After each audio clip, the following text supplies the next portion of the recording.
नमस्कार साथियों, उपासना यस के डेली करंट अफेयर्स प्रोग्राम में आप सभी का स्वागत है। इसमें हम लोग the Hindu, PIB, Indian Express and Down to Earth से संबंधित परीक्षा के लिए जो भी महत्वपूर्ण खबरें होती हैं उनको कवर करते हैं। तो साथियों, यदि आप हमारे चैनल पर नए व्यूअर हैं तो सबसे पहले चैनल को सब्सक्राइब कर लीजिए। इसके साथ ही बेल आइकन को भी प्रेस कर लीजिए, जिससे आपको हमारे आने वाले सभी वीडियो की नोटिफिकेशन मिल सके। तो आइए अब हम लोग आज का सेशन शुरू करते हैं। आज के सेशन की पहली न्यूज है पोलर वर्टेक्स खबरों में। तो आइए सबसे पहले हम लोग देखते हैं ये समाचारों में क्यों है। हाल ही में ईयू यानी यूरोपीय यूनियन की एक agency CAMS Copernicus atmosphere monitoring service की रिपोर्ट के अनुसार आर्कटिक के ऊपर निर्मित ओजोन छिद्र अब समाप्त हो गया है। इसके ठीक होने या समाप्त होने की वजह पोलर वर्टेक्स को माना गया है, जिससे पोलर वर्टेक्स न्यूज में था। अब हम लोग इससे जुड़े हुए जो मुख्य पॉइंट हैं उनको जान लेते हैं। पहला पॉइंट है, ये ध्रुवों के पास कम दबाव यानी लो प्रेशर और कम तापमान यानी लो टेम्परेचर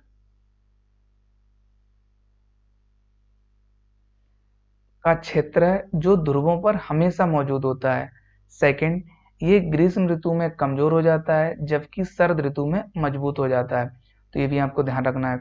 थर्ड, शब्द वर्टेक्स हवा के प्रति प्रवाह को इंगित करता है। तो ये पोलर वर्टेक्स से जुड़ी हुई कुछ मुख्य बातें थी जो आपको याद रखनी है। अब हम लोग अगली न्यूज पर आते हैं। अगली न्यूज है गोल प्रोग्राम खबरों में। ये काफी महत्वपूर्ण प्रोग्राम है, तो आइए हम लोग जानते हैं इसके बारे में। पहला पॉइंट है गोल यानी गोइंग ऑनलाइन एज लीडर्स। ये इसकी फुल फॉर्म है, ये भी आपको ध्यान रखनी है, परीक्षा में पूछी जा सकती है। एक महत्वाकांक्षी कार्यक्रम है। सेकंड, केंद्रीय जनजाति मंत्रालय ने फेसबुक के साथ मिलकर इसकी शुरुआत की है। तो ये भी आपको ध्यान रखना है, इसे शुरू किसने किया है?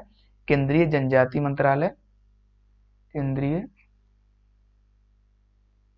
जनजाति मंत्रालय प्लस फेसबुक। थर्ड, इसका मुख्य उद्देश्य आदिवासी युवाओं को डिजिटल मोड के तहत मेंटरशिप यानी कौशल या स्किल कह लीजिए आप, स्किल प्रदान करना है। फोर्थ, ये कार्यक्रम जनजातीय समुदाय को समाज की मुख्य धारा में लाने के लिए मददगार साबित होगा। फिफ्थ, इसके तहत 5,000 युवाओं को डिजिटल कौशल प्रदान करने का लक्ष्य या टारगेट है।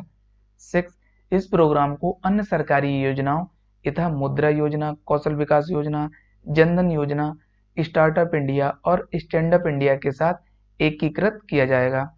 सेवन, इच्छुक अभ्यर्थी goal.tribal.gov.in पर जाकर आवेदन कर सकते हैं।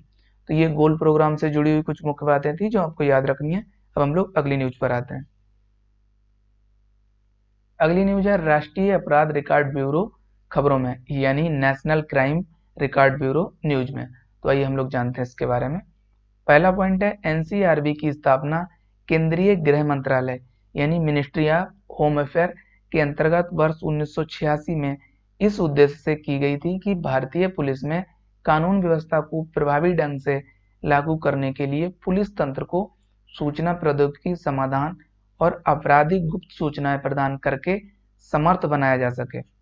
सेकंड, एनसीआरबी नीति संबंधी मामलों और अनुसंधान हेतु अपराध, दुर्घटना, आत्महत्या और जेल संबंधी डेटा के प्रमाणिक स्रोत के लिए नोडल एजेंसी है। थर्ड, बाल यौन शोषण से संबंधित मामलों की अंडर रिपोर्टिंग के चलते वर्ष 2017 से एनसीआरबी ने बाल यौन शोषण के आंकड़ों को भी एकत्रित करना प्रारंभ किया है। तो ये आपको वर्ष याद रखना है, कब से बाल यौन शोषण से संबंधित आंकड़े प्राप्त करना या जुटाना शुरू किया है? 2017 से। फोर्थ, एनसीआरबी को वर्ष 2016 में इलेक्ट्रॉनिक और सूचना प्रौद्योगिकी मंत्रालय द्वारा डिजिटल इंडिया अवार्ड से भी सम्मानित किया गया है। एक फैक्ट आपको और याद रखना है, पुलिस का कंप्यूटरीकरण या कंप्यूटराइजेशन ये आपको याद रखना 1971 में शुरू किया गया। ये भी महत्वपूर्ण है। तो ये राष्ट्रीय अपराध रिकॉर्ड ब्यूरो से जुड़ी हुई कुछ मुख्य बातें थी जो आपको याद रखनी है। अब हम लोग अगली न्यूज पर आते हैं। अगली न्यूज में है परीक्षा संबंधी महत्वपूर्ण तथ्य। तो पहला है भारत ने किलो वर्ग की पनडुब्बी INS सिंधुवीर म्यांमार नौसेना को सौंपी है, ये आपको ध्यान रखना है। सेकंड, हाल ही में अमेरिका मैक्सिको सीमा पर भौतिक और सशस्त्र गश्त के विकल्प के तौर पर उन्नत निगरानी तकनीक वाली एक वैकल्पिक स्मार्ट बाल के निर्माण का प्रस्ताव रखा गया है। तो ये दो परीक्षा संबंधी महत्वपूर्ण तथ्य थे जो आपको याद रखने हैं। अब हम लोग अगली न्यूज पर आते हैं। अगली न्यूज है एरो इंडिया 2021 100 खबरों में। तो आइए हम लोग जानते हैं इसके बारे में। पहला पॉइंट है, हाल ही में इसका 13वां संस्करण, ये नंबर आपको याद रखना है, बंगलुरु के येलहंका एयरफोर्स स्टेशन यानी कर्नाटक में शुरू हुआ है। सेकंड, एरो इंडिया एक द्विवार्षिक अंतर्राष्ट्रीय सैन्य और नागरिक एयर शो है, ये द्विवार्षिक आपको याद रखना है। थर्ड, इसका आयोजन रक्षा अनुसंधान और विकास संगठन यानी DRDO द्वारा किया गया है।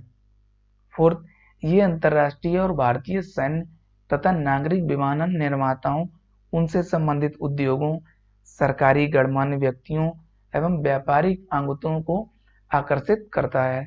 फिफ्थ, ये एक प्रकार का पहला हाइब्रिड एयर शो है, जिसका अर्थ है लोग डिजिटल रूप से भी इसमें शामिल हो सकते हैं। सिक्स, एरो इंडिया 2021 का केंद्रीय क्षेत्र हिंद महासागर क्षेत्र है, ये आपको ध्यान रखना है। ये एरो इंडिया 2021 से जुड़ी हुई कुछ मुख्य बातें थी जो आपको याद रखनी है। अब हम लोग अगली न्यूज पर आते हैं। अगली न्यूज है कंज्यूमर वेलफेयर फंड यानी उपभोक्ता कल्याण कोष खबरों में। तो ये हम लोग जानते हैं इसके बारे में। पहला पॉइंट है, हाल ही में केंद्रीय उपभोक्ता मामले, खाद्य और सार्वजनिक वितरण राज्य मंत्री ने संसद को उपभोक्ता कल्याण कोष यानी कंज्यूमर वेलफेयर फंड के बारे में सूचित किया है, जिससे ये न्यूज में था। सेकंड, इसका मुख्य उद्देश्य उपभोक्ताओं के कल्याण को बढ़ावा देना और उनकी रक्षा करना है। थर्ड, ये कोष राजस्व विभाग, जो वित्त मंत्रालय के अधीन है, द्वारा केंद्रीय वस्तु एवं सेवा कर यानी central goods service tax act अधिनियम 2017 के तहत स्थापित किया गया था। फोर्थ, उपभोक्ता मामलों के विभाग, जो उपभोक्ता मामले, खाद्य और सार्वजनिक वितरण मंत्रालय के अंतर्गत है, द्वारा इसका संचालन या कार्यान्वयन किया जा रहा है।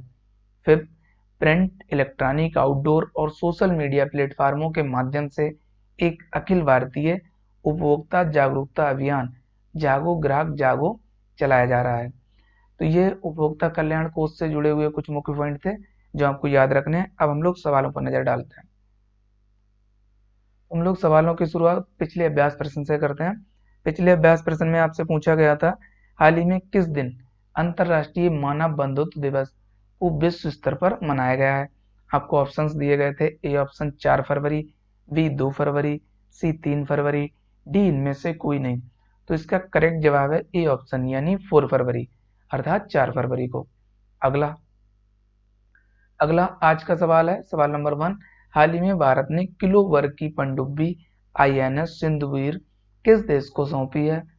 आपको ऑप्शन दिए जा रहा है। ए ऑप्शन श्रीलंका को, बी म्यांमार को, सी ईरान को, डी पाकिस्तान को। तो इसका करेक्ट जवाब है बी ऑप्शन यानी म्यांमार को। तो ये आपको ध्यान रखना है। अगला सवाल है सवाल नंबर 2, एरो इंडिया 2021 के बारे में निम्नलिखित कथनों पर विचार कीजिए। पहला कथन है, एरो इंडिया एक द्विवार्षिक अंतर्राष्ट्रीय सैन्य और नागरिक एयर शो है। सेकंड, इसका आयोजन रक्षा अनुसंधान और विकास संगठन यानी DRDO द्वारा किया गया। अब आपको उपयुक्त में से कौन सा से कथन सत्य हैं या है बताना है। ए केवल एक, बी केवल दो, सी एक और दो दोनों, डी ना तो एक और ना तो दो। तो इसका करेक्ट जवाब है सी ऑप्शन यानी दिए हुए दोनों कथन सत्य हैं। अब हम लोग आज के अभ्यास प्रश्न पर नजर डालते हैं। आज का अभ्यास प्रश्न है, हाल ही में खबरों में रहा राष्ट्रीय अपराध रिकॉर्ड ब्यूरो यानी NCRB किस मंत्रालय के अंतर्गत आता है। ए ऑप्शन रक्षा मंत्रालय, बी गृह मंत्रालय, सी दोनों, डी इनमें से कोई नहीं। तो इसका करेक्ट जवाब आप सभी को कमेंट सेक्शन में देना है। तो साथियों आज के सेशन में इतना ही।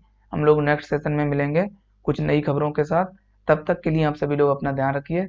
साथ ही उपासना यस के चैनल को लाइक, शेयर और सब्सक्राइब करना ना भूलिए। Thank you, best of luck.